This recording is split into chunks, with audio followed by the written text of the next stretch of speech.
সাকিব, তামিম, মাশরাফি ও মোস্তাফিজদের ছাড়াই মাঠে নেমেছিল বাংলাদেশ দল।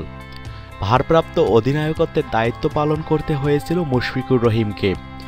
প্রতিপক্ষ সাসেক্সের ডিউক অফ নরফোক একাদশ।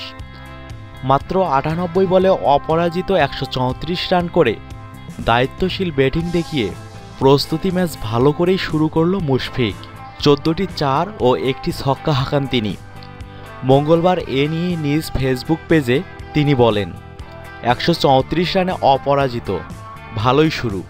ইনশাআল্লাহ সামনের ম্যাচগুলোতে এই ধারাবাহিকতা বজায় রাখার চেষ্টা থাকবে, এটাই সবচেয়ে গুরুত্বপূর্ণ।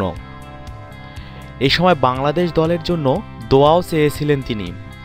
হার না মানা এই ইনিংসের মাধ্যমে ৭ উইকেট হারিয়ে নির্ধারিত ৫০ ওভারে ৩৪৫ রানের বিশাল টার্গেট দেয় বাংলাদেশ ক্রিকেট বোর্ড বিসিবি একাদশ।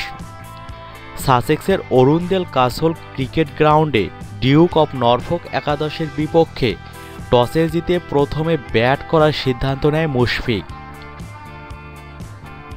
ম্যাচে উদ্বোধনী ব্যাটসম্যান ইমরুল কায়েস ৪০ বলে ৪৪ করেন আর ৬৪ বলে ৭৩ রান করেন সৌম্য সরকার। বিশাল টার্গেটে ব্যাট করতে নেমে ১৮ ওভারে কোনো উইকেট না হারিয়ে ১০১ রান করে ডিউক অফ নরফোক একাদশ।